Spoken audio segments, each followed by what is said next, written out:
This is take two, guys. I started on this and I couldn't find all the tools I needed, and I don't know where my antler pressure flaker went and stuff. But this is the bubble obsidian that a subscriber of mine that goes by Wonder Bubbles is the YouTube profile. I started with the sandstone that I went and got in my creek today, but I'm gonna have to practice up on that, especially with this stuff. So I'm going to go back to copper, and we're going to start over with this piece. It's not really a biface yet. I want to make a big amulet necklace because I think this is cool, or a mirror, one of them things you hang off your car mirror. And I think that'll be pretty cool too. So we're here. I didn't show you. This is my little baby pressure pad. This is how I like them. I like them to fit right on my thumb, just where my thumb is. And so they don't take up my whole hand. And I can move the point out.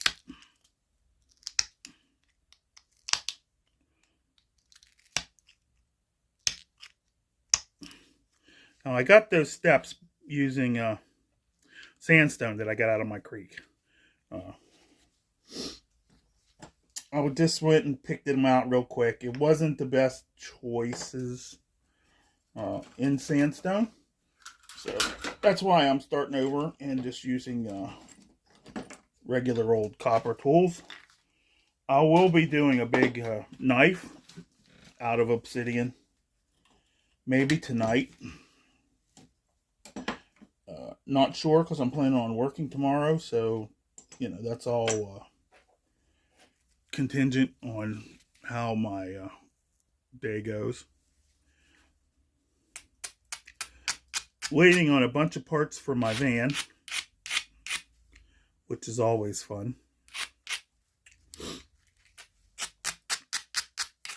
Now I have a pretty concave side, you know, flat concave, that'll just take pressure flakes basically to make it look awesome. And then I have a, not really a turtle back, but there's an island right here where the thickness is. And I'm hoping to be able to get that. I'm going to use the good old copper indirect. This is the one I first started when I when I saw Jack Crafty's channel. You can tell it looks silvery. That's because I annealed it, and you know that's kind of the color it changed. So I don't think the copper rods that you get off of Amazon are pure copper. It looks like it's brass because it looks like the zinc came to the surface. And if so, see, we'll do a little scratch test. See that? It's copper underneath. If you take a modern penny and heat it, not enough to melt it, just heat it, the zinc will come through the copper and it'll look like a steel penny. And that's basically what happened with this. Because you can see where it didn't heat down here at the seam, down here at the where the wood is, it stayed copper, and it's silvery up here. So that kind of bums me out. So I'm gonna have to start casting my own copper so that I know it's copper, not a red brass. So those of you who are thinking that you're getting pure copper from the old Amazon guys, I don't think you are. It could just be this one though. Could just be mine. You know, I have that kind of luck. You know, they say if it weren't for bad luck, I'd have no luck at all. You know, that song's about me. So we're going to do copper indirect. That one went pretty good.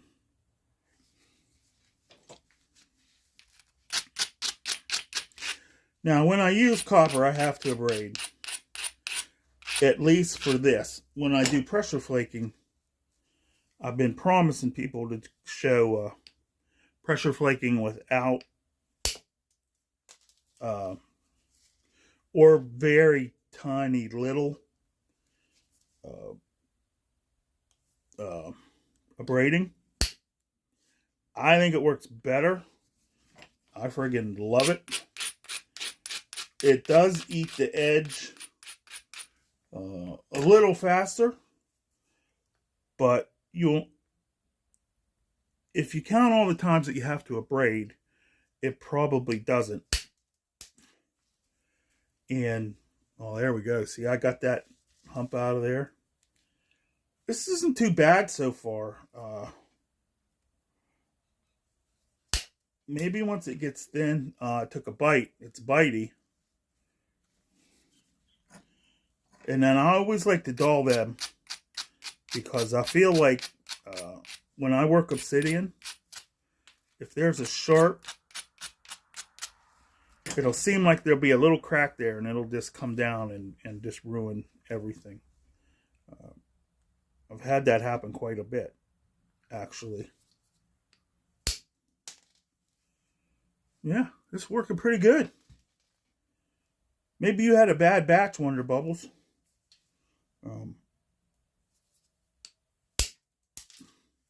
Like I say, it's not thin yet, though, so, I mean, it's kind of thin. But if you watch my my little short, I made a short today. I haven't put it up. Well, it'll probably be up by the time I post this one. The cats. I walked down to the creek to, pick up a couple sandstones because I wanted to do this with sandstone, natural tools. But I didn't really take a lot of time picking out the stones, and it'd probably be good flint, stones for flint. Yeah, I like this. Next time I get this, I might actually order this. Ooh, yeah. Look at that. That is some. What I would suggest, Wonder Bubbles, you see how I have humps? Those are my platforms. And even though I kind of abrade the whole thing, I make sure I have a little platform to hit.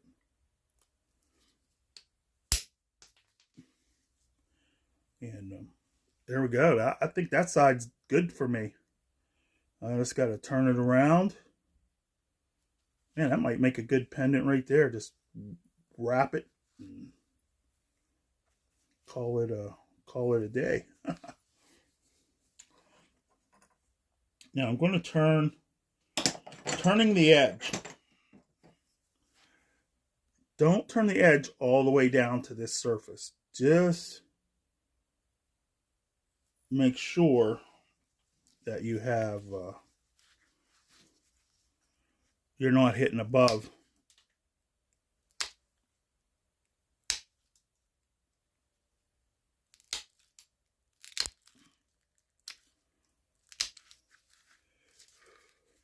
This is a copper spoon.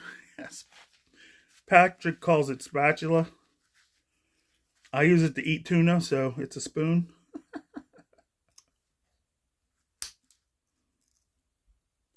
I wish there was tuna here to catch.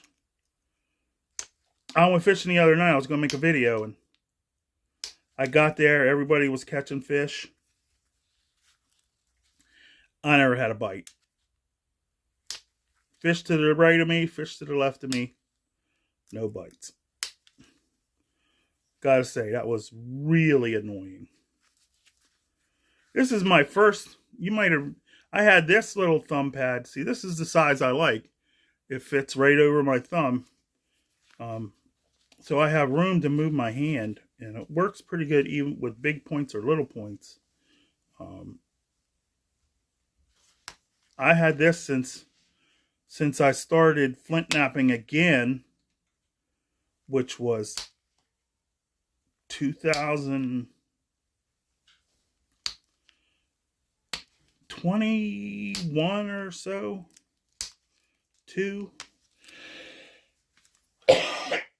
Sorry about that. Um, it's been a while when I went and dug a whole bunch of flint, and unfortunately, due to some medical stuff, I can't go do that anymore. Can hardly climb the hills, so I was going to do a bunch of hunting videos, but I can't do it. And I got to find a way to fish and a place to fish where I can catch fish, and then I'll make fishing videos. I am going to make a channel. It's going to be I've been kicking it around, doing stuff like outdoor cooking and, you know, building fire from scratch, no matches, with matches, flint and steel, just different kind of things. And I'm not sure how much time I would have to do that. So what I was thinking is making like one video a month for the primitive outdoors, and really making it like a show. I have like 4 cameras. You know, I'm taking inspiration from like Chad Zuber. You know, he does pretty good content. And I have woods all around my house. I might build a little sheltery thing and have cookouts and, you know, do some napping in the quote wild. Weaving and stuff like that. Yeah, I know.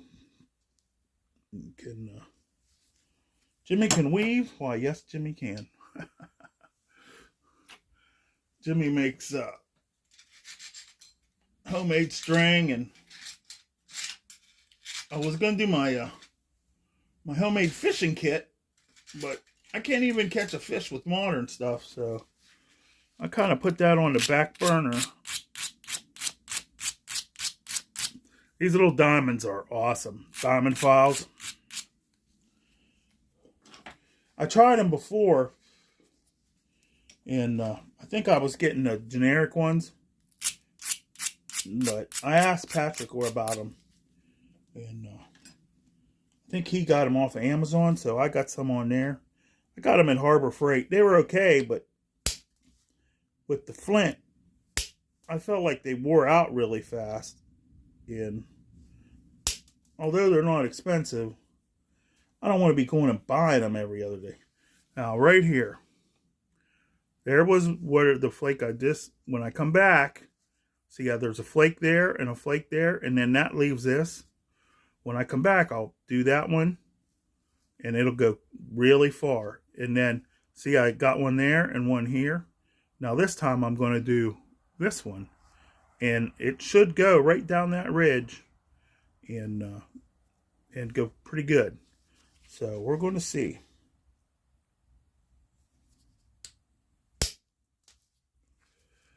Yeah, see there?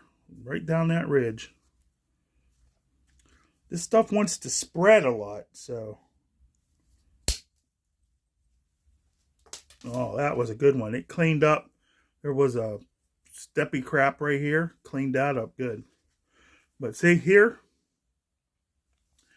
This platform, this will be on this side. This low will be on this side. This low will be on this side. And when you do your zigzagging, you want to zig and zag, but you want to come about halfway up so that you're, next one I'll do, but you want to come like halfway so that you have a platform that's third of the way down and a third of the way above. A third of the way down, a third of the way above. And then that way you can hit them flakes one after the other. I'm sure someone will say I don't know what I'm talking about, but and maybe I don't, but it works for me. And I mean, I'm doing pretty good with this bubbly stuff.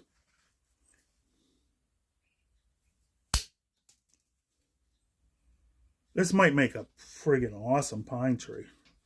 Wonder if I got my light to see if it's see-through.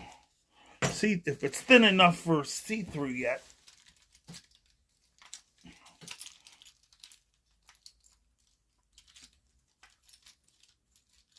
That's not in that pocket.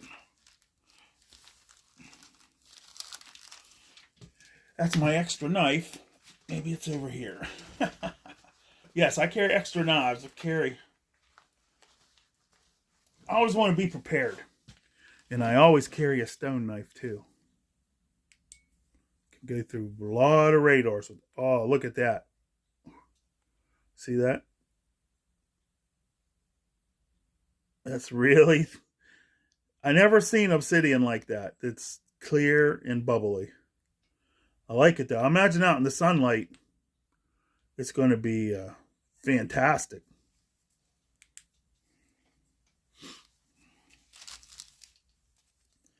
I'm almost as thin as I want to be. Got this side all flaked. Got that side. There's a thickness here that I'm going to deal with. And then do some pressure flaking to shape.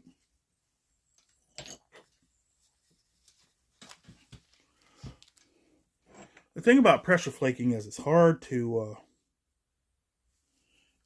show.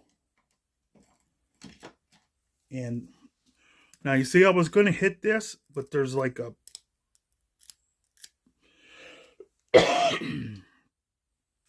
crunchy, crabby spot.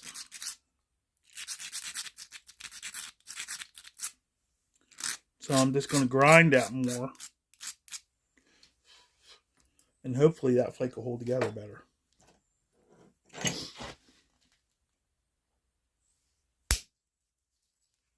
Oh, yeah.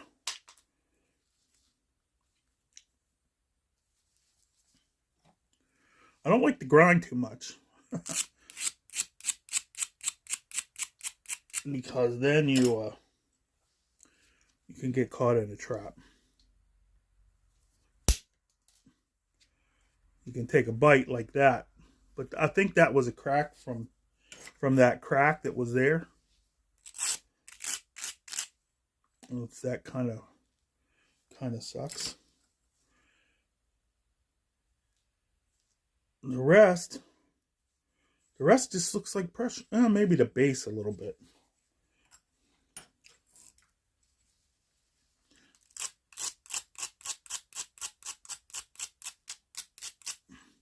This is crunchy here though, so I'm going to try support the end. Don't be too crazy with this. Don't lean it down real far like this or it'll cut through. You want to be almost flat and just take what you get. I used to try when I first started this indirect to lean them down and think I'd drive a flute. You won't. You'll cut it in half.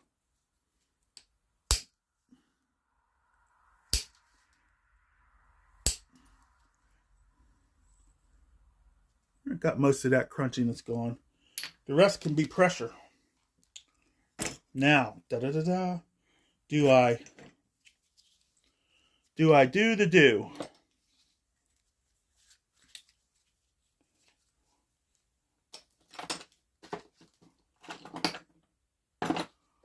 All right.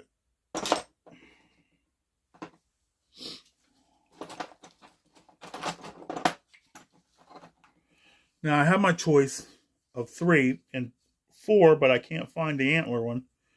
I have a long, smaller nail. I think this is a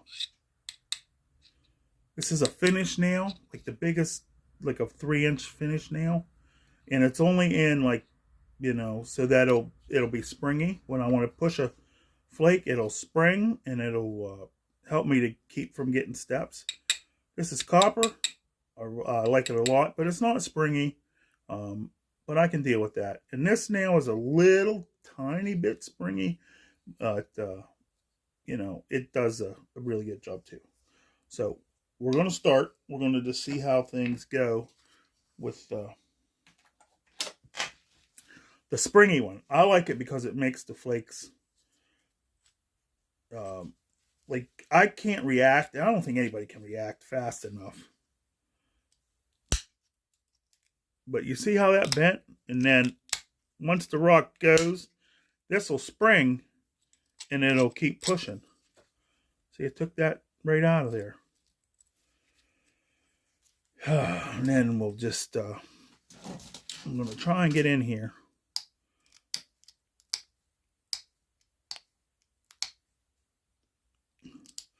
Notice this is real pointy. A lot of guys don't do that. I'm not saying it's right or wrong, but it's real pointy. And I can put it on this platform. See, there's a platform right there going at that angle. I can put it on there up higher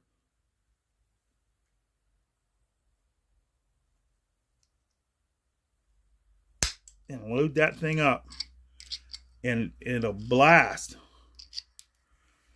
Now that's the start.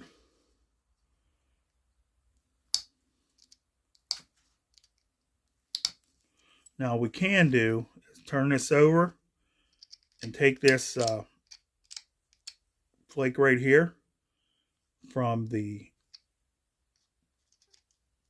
scar of the other one. And I'm going to use the stronger flaker because it seems like I got to do a little bit of pushing on this stuff.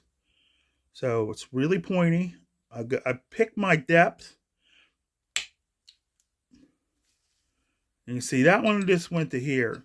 The springy one springs more, but in the beginning, you want to build convexity. And now I can use this other side of the cone, pick a spot. And sometimes if you look, I try to I can put my pressure flaker on there, flat on that cone of pressure, and build a lot more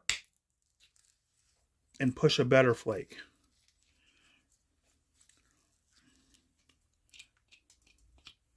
The first flakes, my first flakes, I don't do far. I make the piece extra big and I don't do far. Now I'll take this and I'll push down a good sharp spot. Come here. That's all the abrading.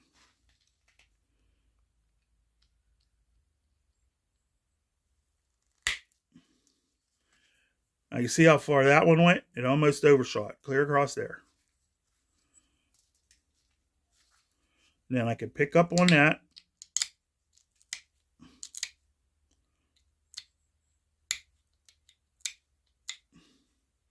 Do a little short flake.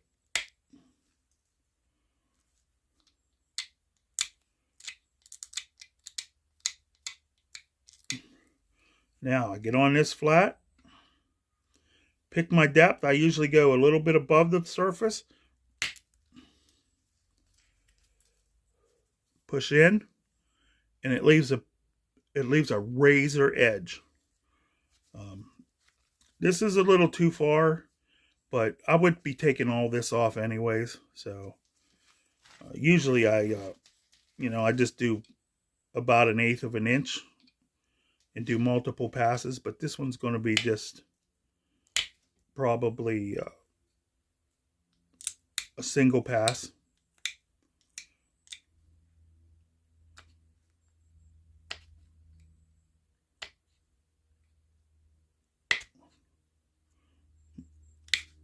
I don't have my glasses on. I can't see that good. And if you wear glasses, wear them when you're napping.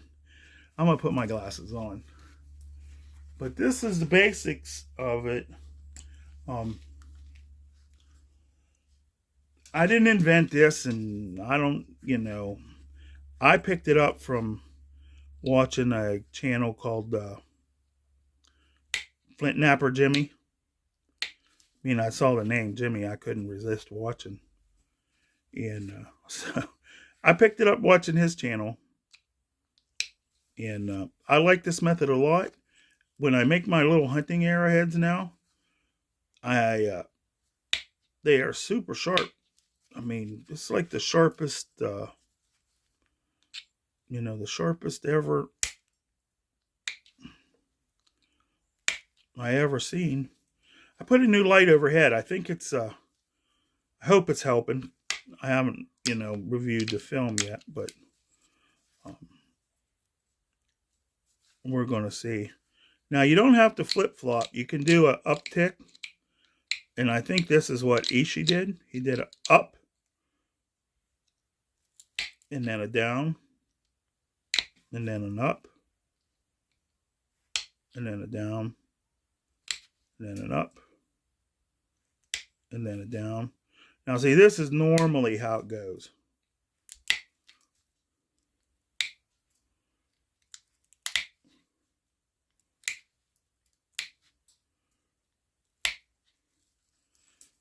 And it makes it awesome looking. And this stuff is so sharp. Doing it this way. I wish I had,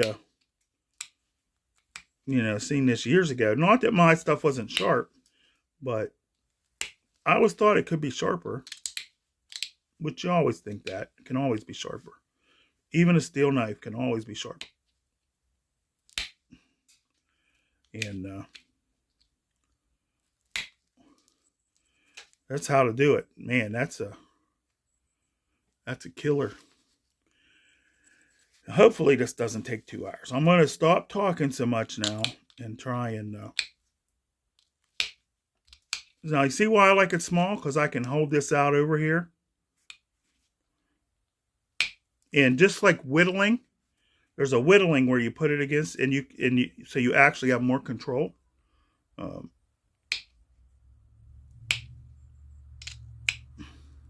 I forget what it's called, but you control the cut.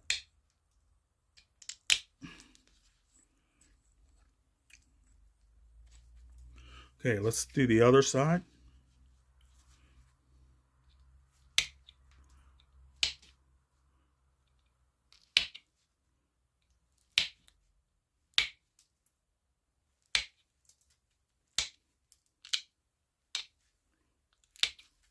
I'm just going down real fast and getting rid of this abraded edge. Just to save time.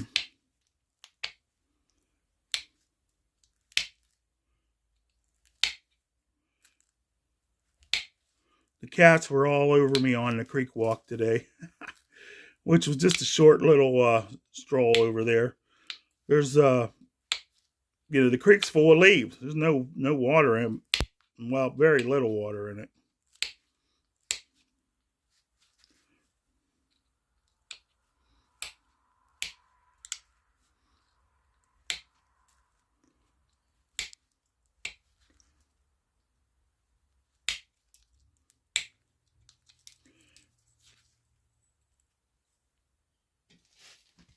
Where are we at? 28 minutes.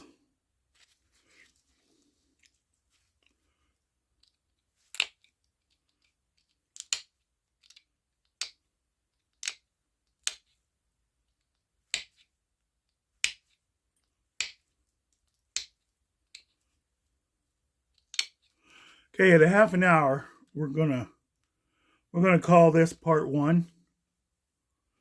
And thanks for watching. If you'd like, please subscribe. There's a whole bunch of videos. Some of my videos make sense. Some of them are random. I'm just like that. I'm a random kind of guy.